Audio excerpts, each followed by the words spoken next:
নমস্কাৰ ইউটিউব চেনেললৈ আপোনালোকক স্বাগতম। আজি এইটো ভিডিঅ'ত আমি আলোচনা কৰিম যে আত্মসহায়ক গোটত থকা মহিলাসকলৰ বাবে ভাল খবৰ, কিয়নো আত্মসহায়ক গোটত থকা মহিলাসকলক অসম চৰকাৰে 25,000 টকাকৈ প্ৰদান কৰিব বুলি ঘোষণা কৰিছে। কোন কোন মহিলাসকলে 25,000 টকাকৈ পাব আৰু চৰকাৰে 3টা কাম কৰিব দিছে। এই 3টা কাম কৰিলে সকলো মহিলাই 25,000 টকাকৈ লাভ কৰিব। কি 3টা কাম হয়, সকলোবোৰ তথ্য আমি আপোনালোকক এইটো ভিডিঅ'ত জনাই দিম।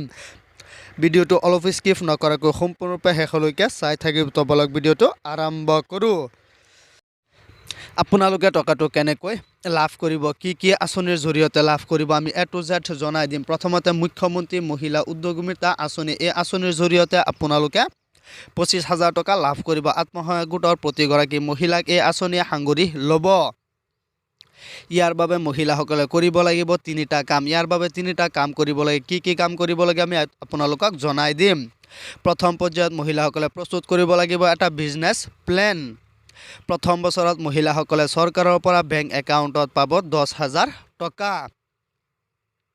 39 লাখ মহিলাই প্ৰথম বছৰত 10,000 টকাকৈ ধন লাভ কৰিব। ইয়াৰ বাবে 4,000 কোটি টকা খৰচ কৰিব চৰকাৰে। ইয়াৰ বাবে 4,000 কোটি টকা খৰচ কৰিব চৰকাৰে বুলি ঘোষণা কৰিছে। ইয়াৰ বাবে মহিলাসকলে মানি চলিব লাগিব কেইটামান নিয়ম।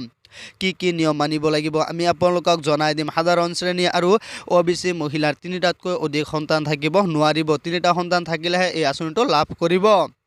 3টাতকৈ অধিক সন্তান থাকিলে হিতাধিকাৰী ৰূপে গণ্য কৰা নহ'ব।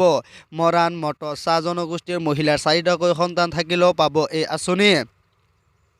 SC STৰ বাবে 4টা সন্তান থাকিলেও পাব এই আঁচনি। ঘৰত কন্যা সন্তান থাকিলে বিদ্যালয়ত সেই সন্তানৰ নাম ভৰ্তি কৰিব লাগিব। দ্বিতীয় বছৰত মহিলাসকলে বেংকৰ পৰা 12,500 টকা পাব আৰু চৰকাৰে প্ৰদান কৰিব 12,500 টকা। এই টকাটো আপোনালোকে চৰকাৰক ঘূৰাই দিব নালাগে। সৰ্বমুঠ মহিলাসকলে পাব 25,000 টকা। এই টকাটো আপোনালোকে বিনামূলীয়াকৈ লাভ কৰিব। চৰকাৰে দিয়া ধন উভতাই দিব নালাগে মহিলাসকলে। চৰকাৰে যিটো টকা দিব সেইটো টকা আপোনালোকক ঘূৰাই দিব নালাগে। এটা নিৰ্ধাৰিত দিনটোত সেই দিনটোতে প্ৰপত্ৰ সংগ্ৰহ কৰিব লাগিব। এটা দিনতে প্ৰপত্ৰ প্ৰদান কৰিব। কোনটো তাৰিখে কোনটো জিলাত প্ৰপত্ৰ বিতৰণ কৰিব সেইটো আপোনালোকক জনাই দিম। 18 জানুৱাৰীয়ে উজনি অসমত প্ৰপত্ৰ বিতৰণ কৰিব। 18 পৰা 25 জানুৱাৰীৰ ভিতৰত ৰাজ্যৰ প্ৰতিটো প্ৰান্তত লাভ কৰিব প্ৰপত্ৰ। 18 তাৰিখে তিনিচুকীয়া, ডিব্ৰুগড়, যোৰহাট আদি লাভ কৰিব প্ৰপত্ৰ। চৰাইদেউ আৰু শিৱসাগৰতো লাভ কৰিব প্ৰপত্ৰ। কোনটো তাৰিখে কোনটো জিলাত প্ৰপত্ৰ বিতৰণ কৰা হ'ব আমি আপোনালোকক দেখুৱাই আছোঁ। 5,31,000 মহিলাই 18 তাৰিখে লাভ কৰিব প্ৰপত্ৰ। 19 তাৰিখে মাজুলী, লখিমপুৰ, ধেমাজিত লাভ কৰিব প্ৰপত্ৰ। কাছাৰ, হাইলাকান্দি, কৰিমগঞ্জত দিয়া হ'ব প্ৰপত্ৰ। সেই দিনটোত 6 লাখ মহিলাই লাভ কৰিব প্ৰপত্ৰ। সেইটো দিনতে 6 লাখ মহিলাই প্ৰপত্ৰ প্ৰদান কৰা হ'ব। 20 তাৰিখে শোণিতপুৰ, দৰং, নগাঁও, কাৰ্বি আংলং আদিত প্ৰদান কৰা হ'ব প্ৰপত্ৰ। ইয়াৰ লগতে পশ্চিম কাৰ্বি আংলং, ডিমা হাছাও, গোলাঘাট আদিতো দিয়া হ'ব প্ৰপত্ৰ। বিশ্বনাথ, হোজাইত প্ৰদান কৰা হ'ব প্ৰপত্ৰ।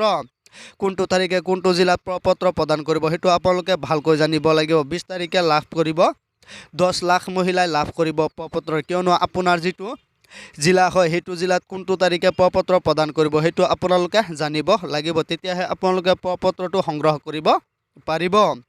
বৰপেটা, ইয়াত 8 লাখ মহিলাই লাভ কৰিব প্ৰপত্ৰ। আপোনাৰ জিলাত কেতিয়া দিব প্ৰপত্ৰ? শেষৰ দিনটোতে ধুবুৰী, বঙাইগাঁও, দক্ষিণ শালমাৰাত দিয়া হ'ব প্ৰপত্ৰ। কোনটো তাৰিখে প্ৰপত্ৰ দিয়া হ'ব সেইটো আপোনালোকৰ জিলাত কেতিয়া প্ৰপত্ৰ দিব সেইটো আপোনালোকে ভালকৈ জানি থ'ব। তেতিয়াহে আপোনালোকে প্ৰপত্ৰটো লাভ কৰিব পাৰিব।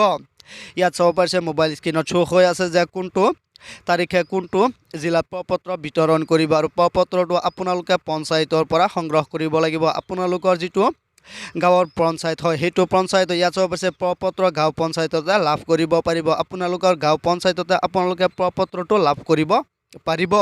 সকলোৰে গাঁও পঞ্চায়ততে প্ৰপত্ৰটো আহি যাব। যিটো তাৰিখে আপোনালোকে তাৰিখটো ভালকৈ মনত ৰাখিব যে কোনটো তাৰিখে আপোনাৰ জিলাৰ গাঁও পঞ্চায়তত প্ৰপত্ৰ দিয়া হ'ব। সেইটো তাৰিখে গৈ আপোনালোকে প্ৰপত্ৰটো সংগ্ৰহ কৰিব লাগিব।